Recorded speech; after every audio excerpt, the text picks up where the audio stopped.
বলছেন বিজেপির B team হচ্ছে AGUP, আর বিজেপির লোক বলছে তৃণমূলের বি টিম হচ্ছে AJUP। টস করুন দিদি, আমি ভাই জানি না কার। মুখ্যমন্ত্রী তো বলছে আচ্ছা, হুমায়ুন কবির নির্দল, নির্দল থেকে কংগ্রেস, কংগ্রেস থেকে তৃণমূল, তৃণমূল থেকে বিজেপি, আবার আপনি তৃণমূল দলের থেকে নিলেন কেন? আগে উত্তর দিন তো। ওয়াশিং মেশিন নাকি? হুমায়ুন কবির যদি এতই খারাপ হয়, হুমায়ুন কবিরকে আপনি আপনার দলে নিয়েছিলেন কেন? এই উত্তর দিন আপনি।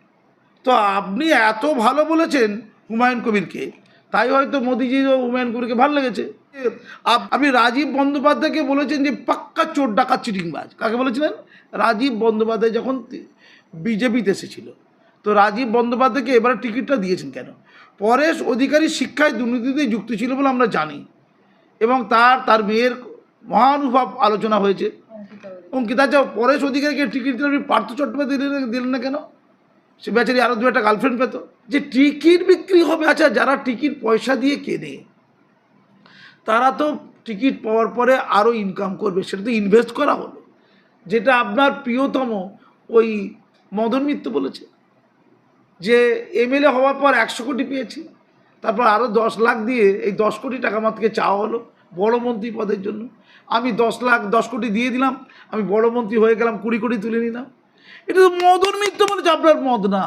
ও লাভলি বলেছে আপনার, কি সুন্দর গান গায় না? বিজেপি তো পলিটিক্সটা করতে পারছে না, সমস্যা। ফাঁকা মাঠ, মানে লুজ বল, ছক্কা মারা উচিত, বোল্ড হয়ে যাচ্ছে না, পাচ্ছে না। এই দেখে নিন, এটা ভারত সরকারের সংখ্যালঘু মন্ত্রকের দ্বারা পাঠানো স্কিম। এই দেখুন, মিনিস্ট্রি অফ মাইনরিটি অ্যাফেয়ার, দেখতে পাচ্ছেন? দেখে নিন ভালো করে, এই বই, এত বড় বই দেখে নিন। এই বইটা আমার কাছে রয়েছে। এই বইয়ে বিজেপির লোককে এই বইটা রেখেছে আমি জানি না। এই বইটা হচ্ছে 208 পাতার বই, 200 নয়, 210 পাতার, 209 পাতার বই। এই বইয়ে পরিষ্কার করে রয়েছে। এরা তো বলতে পারতো সংকল্প যাত্রায় যে কেন্দ্র সরকার সংখ্যালঘুদের জন্য যে সকল বিভিন্ন স্কিম করেছে, পশ্চিমবঙ্গের সংখ্যালঘুরা সেই স্কিমের সুযোগ সুবিধা পাচ্ছে না। আমরা ক্ষমতা এলে দায়িত্ব সহকারে ওই স্কিমগুলো সুযোগ সুবিধা পশ্চিমবঙ্গে লাগু করব, যাতে করে পিছিয়ে পড়া অনগ্রসর সংখ্যালঘুরা সেই স্কিমের সুফল পায়।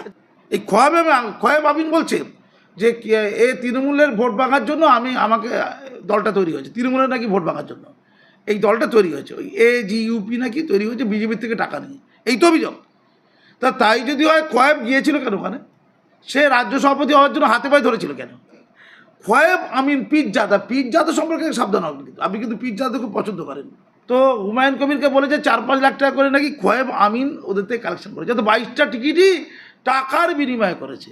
আচ্ছা, খোয়েব আমিন যে আজকে রাজসাক্ষী হয়েছে, আজকে হুমায়ুনকে খারাপ বলছে, আপনাদের খুব ভালো লাগছে না? পার্টিতে নিয়ে নেবেন তো, নাকি ডিল হয়েছে আপনার সাথে? আপনার সাথে কোনো ডিল হয়েছে কি? ইন্টারনাল ডিল, চোরে চোরে মাসুদ ভাইয়ের ডিল? খোয়েব আমিনটা কে জানেন? খোয়েব আমিন হচ্ছে একটা দুষ্কৃতী, সে দুষ্কর্ম করে, ইসলামের নামে মাথায় টুপি দিয়ে দুষ্কর্ম করে। সে, তার বিরুদ্ধে থানায় ডায়েরি আছে, আন্তর্জাতিক চক্রে যুক্ত, সে তোলা আদায় করে। আচ্ছা, এতগুলো দুর্নীতিতে কে ডিল করেছিল আমি বুঝতে পারছি না। মানে মোদিজিকে আমি বলি, দিদিজি আপনি কি এই চুরি চামারিটা ভালো বোঝেন? মানে যেমন আমরা যারা লেবেন না, যেমন একটা শেরশাকে চেনো, সম্রাট ছিলেন, সম্রাট শেরশাহ। তো তিনি ওই চোর ডাকাত চিটিংবাজদেরকে ধরে তাদেরকে গোয়েন্দা বাহিনীতে নিয়োগ করতো। লোক জিজ্ঞাসা করেছিল যে আপনি এই চোর চিটিংবাজ এদেরকে শাস্তি না দিয়ে গোয়েন্দা বাহিনীতে নিয়োগ করলেন কেন? তখন তিনি বলেছিলেন এরাই ভালো চোর ধরতে পারবে, বড় বড় চোর ডাকাত ধরার জন্য এদেরকে খেচড়ি হিসেবে ব্যবহার করা যায়। তো মুখ্যমন্ত্রী কি দুর্নীতিটা খুব ভালো বোঝে। আচ্ছা, ডেলোতে কী হচ্ছিল ম্যাডাম? ওই ডেলো বলে একটা জায়গাটা, ডেলো কী হচ্ছিল? আচ্ছা, কুণাল ঘোষ এই রানী ফানি কাকে বলছিল? মোদিকে তো কেউ রাজাও এখন পর্যন্ত বলে যে আপনাকে কি রানী টানি কি এটা সে বলেছিল না? আচ্ছা, আপনার এই রেশন থেকে শুরু করে গরু, রেশন থেকে একদম গরু, এটা কি মোদিজি যুক্ত ছিল? মোদিজির লোকজন যুক্ত ছিল? তো আগে নিজে ঠিক করতে হবে। তো আপনি আচরি ধর্ম, অন্য লোকের ছেলে ধরুন মদ খায়, গাছে উঠে মদ খাচ্ছে, তো আমি তাকে সামলাবো না? নিজের ছেলে গাছে উঠে মদ খেলে আগে নিজের ছেলেকে সামলাবো? আগে নিজেকে ঠিক করুন না, আগে আপনার দলের কে সৎ এটা নির্বাচন করুন। হ্যাঁ, শোভনদেব চট্টোপাধ্যায় একটু সৎ লোক শুনেছি আর কি, এমন আর কে সৎ আছে একটু জানতে চাইছি। আপনি 2-4টে সৎ খুঁজে বের করুন শোভনদেবকে বাদ দিয়ে। দেখুন, একটা লোকের নাম বলে দিলাম, আমি এক পেশার কথা বলি না। তো এরকম কিছু সৎ লোক আপনার দলে এখনও রয়ে গেছে, কয়েকটা বের করে দেখান না, তারপরে মোদিজিদের সাথে কে ভালো কে মন্দ তখন ঠিক করবেন। শাকদি মাছ টাকা। আচ্ছা দিদি, আপনাকে একটা কথা বলি, আপনি কি এই নোংরা লোকদের সাথে ভাব করেন না? ধরুন নোংরা লোক আছে, তাতে ভাব করেছে। আচ্ছা, হুমায়ুন কবির সাথে ভাব করেছেন কেন? বলুন, হুমায়ুন কবির তাকে তো আপনি চেনেন, পোঙায় পোঙায় চেনেন তাকে আপনি। আচ্ছা, হুমায়ুন কবির নির্দল, নির্দল থেকে কংগ্রেস, কংগ্রেস থেকে তৃণমূল, তৃণমূল থেকে বিজেপি, আবার আপনি তৃণমূল দলে থেকে নিলেন কেন? আগে উত্তর দিন তো। ওয়াশিং মেশিন নাকি? হুমায়ুন কবির যদি এতই খারাপ হয়, হুমায়ুন কবিরকে আপনি আপনার দলে নিয়েছিলেন কেন? এই উত্তর দিন আপনি। শত হয়ে গিয়েছিল দলে যাওয়ার পর। আপনি রাজীব বন্দ্যোপাধ্যায়কে বলেছেন যে পাক্কা চোর ডাকাত চিটিংবাজ। কাকে বলেছিলেন? রাজীব বন্দ্যোপাধ্যায় যখন বিজেপিতে এসেছিল, তো রাজীব বন্দ্যোপাধ্যায়কে এবারে টিকিটটা দিয়েছেন কেন? পরেশ অধিকারী শিক্ষায় দুর্নীতিতে যুক্ত ছিল বলে আমরা জানি, এবং তার মেয়ের মহানুভব আলোচনা হয়েছে। অঙ্কিতা, যা পরেশ অধিকারীকে টিকিট দিলে আপনি পার্থ চট্টোপাধ্যায় দিলেন না কেন? সে বেচারি আরও দু একটা গার্লফ্রেন্ড পেত, টিকিট না পেয়ে গার্লফ্রেন্ড কমে গেছে, গার্লগুলো আর যাচ্ছে না, সুন্দর সুন্দর মেয়েগুলো আর পার্থর কাছে যাচ্ছে না। আপনি বড় মন্ত্রীকে দিলেন না, ছোটো মন্ত্রীকে দিলেন? আপনি শিক্ষা পূর্ণমন্ত্রীকে টিকিট দিলেন না, আর প্রতিবন্ধীকে টিকিট দিলেন। আমি জানি যে ওই পরেশ অধিকারী খাদ্য কেলেঙ্কারি করেছিল বাম আমলে, বামেদের লোক সে আর কি। তো আপনি কি দুর্নীতিগ্রস্ত লোকদেরকে অপছন্দ করেন না পছন্দ করেন? তো আপনি এত ভালো বলেছেন হুমায়ুন কবিরকে, তাই হয়তো মোদিজিরও হুমায়ুন কবিরকে ভালো লেগেছে। পশ্চিমবঙ্গটা তো আপনি জানেন, মোদিজি তো দিল্লি থাকেন, তিনি জানবেন কোত্থেকে? তো আপনি কী রসায়ন করতে চাইছেন? পাটিগণিত, বীজগণিত? আপনি একে চেনেন? এই খোয়াব আমিনকে চেনেন আপনি? খোয়াব আমিনটা কে জানেন? খোয়াব আমিন হচ্ছে একটা দুষ্কৃতী, সে দুষ্কর্ম করে, ইসলামের নামে মাথায় টুপি দিয়ে দুষ্কর্ম করেছে, তার বিরুদ্ধে থানায় ডায়েরি আছে, আন্তর্জাতিক চক্রে যুক্ত, সে তোলা আদায় করে। হ্যাঁ, এই খবর রয়েছে, থানায় ডায়েরি রয়েছে, আমি একটা কাগজ পেয়ে গিয়েছেন। মহিলাদের দিয়ে মদতানি খাওয়াটা তো কমন ব্যাপার, ও লাভলি, সে তো থাকবেই। কিন্তু আপনাকে একটা জিনিস পরিষ্কার করে বলতে চাইছি, ও কংগ্রেস করতো, কংগ্রেস করে ও একটা মাদ্রাসা, বসিরহাট আমিনিয়া মাদ্রাসায় আপনার দলের হয়ে একটু কথাবার্তা বলে একজন খবরের টিভি চ্যানেলে গিয়ে, বাকিবুল্লাহ তার নাম, তিনিও মাথায় টুপি দিয়ে থাকেন, তিনিও মাদ্রাসার টিচার, আর ওই খোয়াব আমিনও মাদ্রাসার টিচার। আপনি কি বসিরহাট আমিনিয়া মাদ্রাসাকে একটু র্যাডেরা রাখবেন? ওদের মধ্যে চুরি হয়েছে কেন? একে অপরের বিরুদ্ধে মামলা করেছে কেন? চুরি চিটিংবাজি মামলা। কি করে ইমাম পরিষদ তৈরি হয়ে যায়? কার অনুপ্রেরণা পেয়েছিল? আরও কেউ ফিরাদ হাকিম সাহেবের অনুপ্রেরণায় পীরজাদা পীর। এই খোয়াব আমিন, সে হচ্ছে রাজ্য সম্পাদক হয়েছিল, রাজ্য সভাপতি হয়েছিল। কোনটা? AJUP, হুমায়ুন কবির আম জনতা উন্নয়ন নাকি পার্টি, আম জনতা উন্নয়ন পার্টি। তো তারপরে হঠাৎ করে তার মধ্যে বিরাট একটা চেতনার উদ্ভব ঘটলো, মানবিকতার উদ্ভব। হুমায়ুন কবির যেটা বলছে যে 22 জনের টিকিট নাকি ও ঠিক করেছিল। কে? ওই খোয়াব আমিন ঠিক করেছিল 22 জনের। তার মধ্যে কয়েকজনকে ওই হুমায়ুন কবির চায়নি, কারণ তার বিরুদ্ধে অনেক অভিযোগ আছে। তখন তারা বলেছে 4-5 লাখ টাকা করে ওই খোয়াব আমিন পীরজাদা সম্পর্কে সাবধান হবেন। কিন্তু আপনি কিন্তু পীরজাদা খুব পছন্দ করেন, আপনি পীরজাদার প্রতি আপনার বিরাট টান, কিন্তু খোয়াব আমিনও কিন্তু পীরজাদা। তো হুমায়ুন কবিরকে বলেছে 4-5 লাখ টাকা করে নাকি খোয়াব আমিন ওদের থেকে কালেকশন করেছে, তো 22টা টিকিটই টাকার বিনিময়ে করেছে। আচ্ছা, খোয়াব আমিন যে আজকে রাজসাক্ষী হয়েছে, আজকে হুমায়ুনকে খারাপ বলছে, আপনাদের খুব ভালো লাগছে না? পার্টিতে নিয়ে নেবেন তো, নাকি ডিল হয়েছে আপনার সাথে? আপনার সাথে কোনো ডিল হয়েছে কি? ইন্টারনাল ডিল, চোরে মাসুদ ভাইয়ের ডিল? আপনি কী ডিল বলছেন? যত করাপ্টের লোকদের তো আপনার পছন্দ হয়। কেন পছন্দ আপনার? আপনার দলের করাপ্টের লোকদের তালিকা দেবো আমি। কী চাইছেন আপনি? কত দেবো তালিকা? বিজেপিতে যারা দুচ্ছাই হয়েছে তাদেরকে আপনি নিয়েছেন কেন? আপনি বলুন, আপনি নোংরা লোকগুলোকে নিয়েছেন, আগে উত্তর দিন। আপনি শুভেন্দু অধিকারীকে গাল দেন তো, শুভেন্দু অধিকারীকে আপনি দলে নিয়েছিলেন না, কারণটা কি আপনি জানতেন না? এই খোয়াব আমিন বলছে যে এ তৃণমূলের ভোট ভাঙার জন্য আমাকে দলটা তৈরি হয়েছে, তৃণমূলের নাকি ভোট ভাঙার জন্য এই দলটা তৈরি হয়েছে, ওই AJUP নাকি তৈরি হয়েছে বিজেপির থেকে টাকা নিয়ে, এই তো অভিযোগ। তাই যদি হয়, খোয়াব গিয়েছিল কেন ওখানে? সে রাজ্য সভাপতি হওয়ার জন্য হাতে পায়ে ধরেছিল কেন? সে তাহলে জানতো, তার মাল্লু নেওয়া হয়ে গেছে ইতিমধ্যে। আমি পরিষ্কার বলছি, বসিরহাট আমিনিয়া মাদ্রাসায় তদন্ত করা হোক, সেখানে যে করাপশন করা হচ্ছে, তোলাবাজি, স্কুল সার্ভিস, মাদ্রাসা সার্ভিস কমিশনের শিক্ষক নিয়োগের দুর্নীতির অভিযোগ আছে খোয়াব আমিনের বিরুদ্ধে। হুমায়ুন কবিরের বিরুদ্ধে গেছে বলে এখন আপনার খুব প্রিয়পাত্রী হয়ে গেছে নাকি? অর্থাৎ দুর্বৃত্ত লোকেরা যারা আপনার সঙ্গে থাকবে তারা ভালো। যে মুসলমানরা আপনার সঙ্গে আছেন তারা হচ্ছে আদর্শ মুসলমান। যেমন এখন কাসেম সিদ্দিকী হচ্ছে আদর্শ মুসলমান। কিছুদিন আগে পর্যন্ত বলেছিল যে যারা যারা তৃণমূল পার্টি করে তাদের মৃত্যুর পর কবরে দেওয়ার আগে যে জানাজার নামাজ, ওই নামাজ পড়া যাবে না, তাদেরকে পুড়িয়ে দিতে হবে, জ্বালিয়ে দিতে হবে। বলেছিল পা থেকে মাথা পর্যন্ত তৃণমূলের সবাই চোর চোর চোর।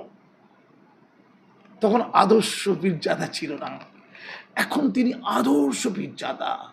তেমন করে এই পীরজাদা হয়েব আমিনও আপনার কাছে আদর্শ হবে। ও কি লুকিয়ে লুকিয়ে আপনার সাথে বৈঠক করছে নাকি যে আমার কংগ্রেস থেকে টাকা পাওয়া হয়ে গেছে, হুমায়ুন কবির থেকে টাকা পাওয়াটা হয়ে গেছে, এবার তৃণমূল থেকে আমি টাকাটা পাবো?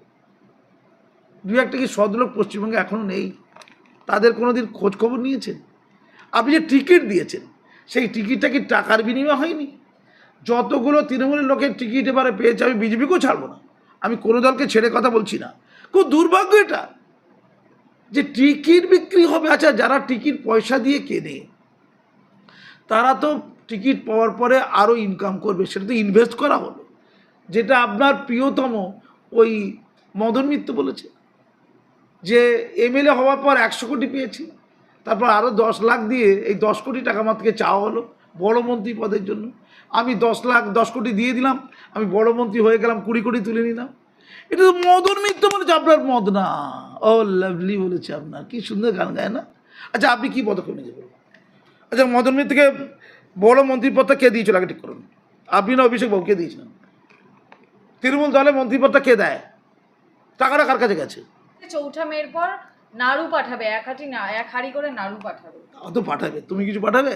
ফালতু সব। দিদি কত কি পাঠায়, কত ভালোবাসে, কত সুন্দর ঝাড়ু দিয়ে দেয়। দিদির একজন এমএলএ প্রার্থী আর কি, সে টাকা দিয়ে পেয়ে প্রার্থী নাকি বলতে যাই না, সে স্কুলের মাস্টারমশাই, সে আবার নাকি সে সার্জেন্ট হয়ে গেছে, সে অপারেশন করছে একটা স্বাস্থ্যকেন্দ্রে, ডাক্তার নার্সরা দাঁড়িয়ে আছে আর অপারেশন করছে একটা মাস্টারমশাই।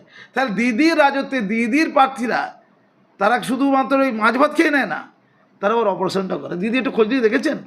দিদি আপনি খোঁজ নিয়ে দেখেছেন? গতকাল আমি টিভি চ্যানেলে বলেছি, তুফানগঞ্জ, কোচবিহারের তুফানগঞ্জে একটা স্কুল, সেই স্কুলে 8ম শ্রেণীর ছাত্রী যার বাবার নাম মফিজুল হক, স্কুলের মধ্যে তাকে মৃত অবস্থায় পাওয়া যায়। হসপিটালে যদিও ডেড বডি পাওয়া গেছে।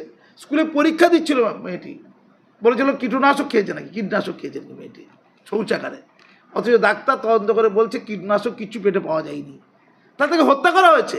থানায় গেছে, থানায় এফআইআর করতে, কমপ্লেন করতে গেছে, বাবার এফআইআর নেয়নি।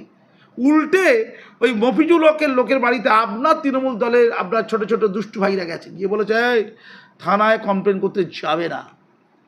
অভয়ের গল্পটা এখন নিয়ে হই হই করছে, মিডিয়া কেউ হই হই করে না। আমি আপনাকে বলে দিলাম, এই 7ই এপ্রিলের ঘটনা, কোচবিহারের তুফানগঞ্জের একটি স্কুলের ঘটনা। 8ম শ্রেণীর ছাত্রকে তার বাবা বলছে পেটের নিচে নাকি দাগ পাওয়া গেছে। কীটনাশক পেলে পেটের নিচে দাগ হয় না, অর্থাৎ মনে হতে পারে সেই অভয়ের ঘটনা। পুলিশ বলেছিল, অ্যাসিস্ট্যান্ট সুপার বলেছিল আপনার মেয়ে আত্মহত্যা করেছে। এখানেও সেই আত্মহত্যার তথ্য, এখানে ধর্ষণ করে খুন করে দেওয়া হয়নি তো। আপনি কি খোঁজে রেখেছেন ম্যাডাম? মাসুম আক্তারের কাছে খবর আছে, আপনি একটু তুফানগঞ্জের পুলিশ অফিসারকে জিজ্ঞেস করে দেখুন তো কেন তাদের কমপ্লেনটা জমা নেওয়া হচ্ছিল না। মেয়ে মারা গেছে, স্কুলের মধ্যে বাবা মা কমপ্লেন করতে পারবে না? আর স্কুল জেনে গেল কীটনাশক খেয়েছে, প্রমাণ হয়নি পুলিশের রিপোর্টে, ওই স্কুল কর্তৃপক্ষকে গ্রেপ্তার করা হয়েছে। আর ওই আপনার ওই মানে দুষ্টু ভাইদেরকে যারা ধমক দিয়েছে, আমি দিদি বলছি এমন ঘটনা গোটা রাজ্যে অহরহ ঘটছে। অন্য রাজ্যে কি হচ্ছে ছাড়ুন না, আমার রাজ্য, আমার ভাই, আমার বোন, তাদের রক্ষা করার দায়িত্ব আপনার নেই দিদি? আমি আপনাকে বলছি, প্রচণ্ড রোদে আপনি ঘুরছেন, আপনার দলে শুধুই আপনি মুখ, আপনি বড় রোগা হয়ে গেছেন দিদি।